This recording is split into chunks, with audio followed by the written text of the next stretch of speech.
Hello and welcome to the 8th installment of Empower Yourself Self-Defense. My name is Elizabeth, and today we're going to be talking about takedowns.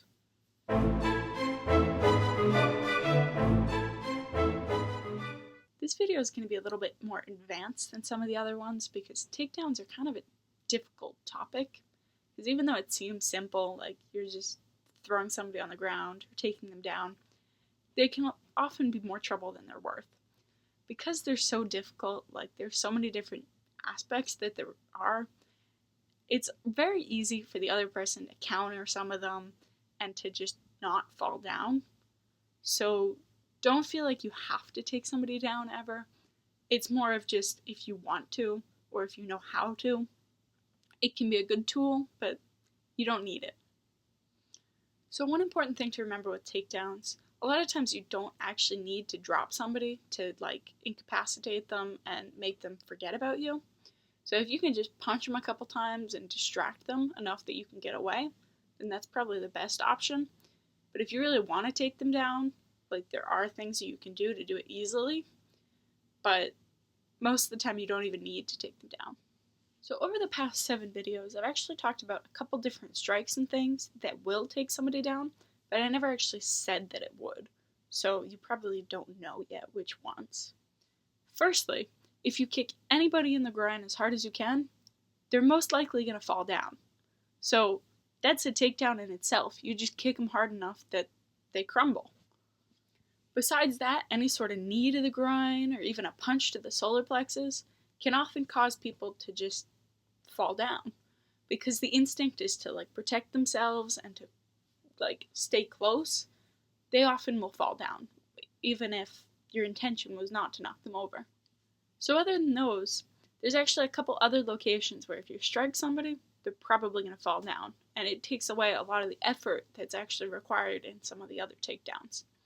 So if you kick somebody actually in the thigh, so the front of the thigh, you kick them really hard, it's going to cause them a lot of pain, and typically that causes somebody to fall over.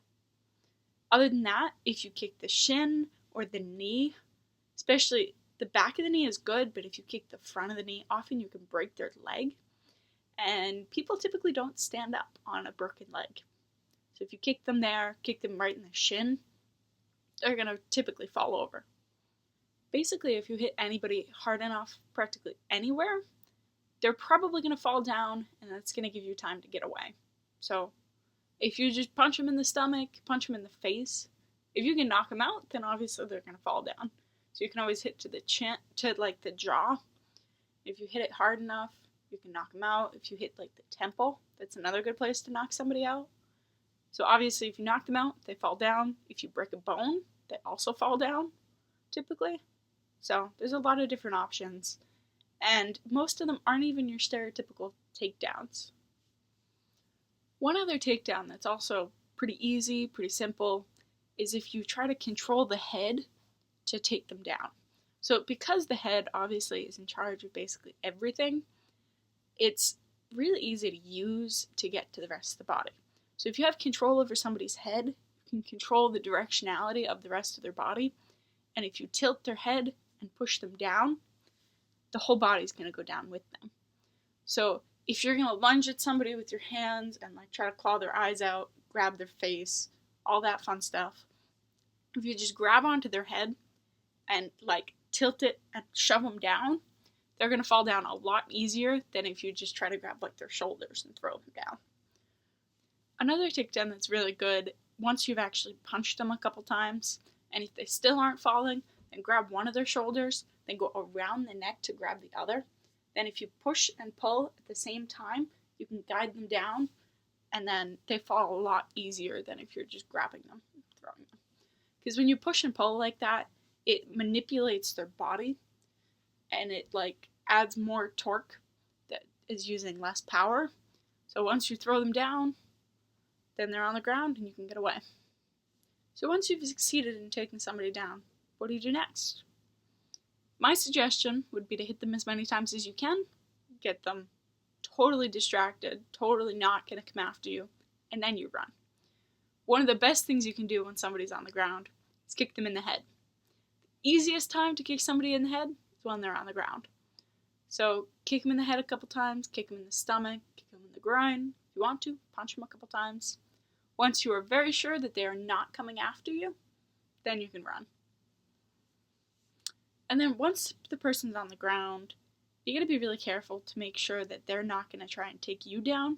Because once you're on the ground, it's a lot easier to like grab an ankle and pull somebody down.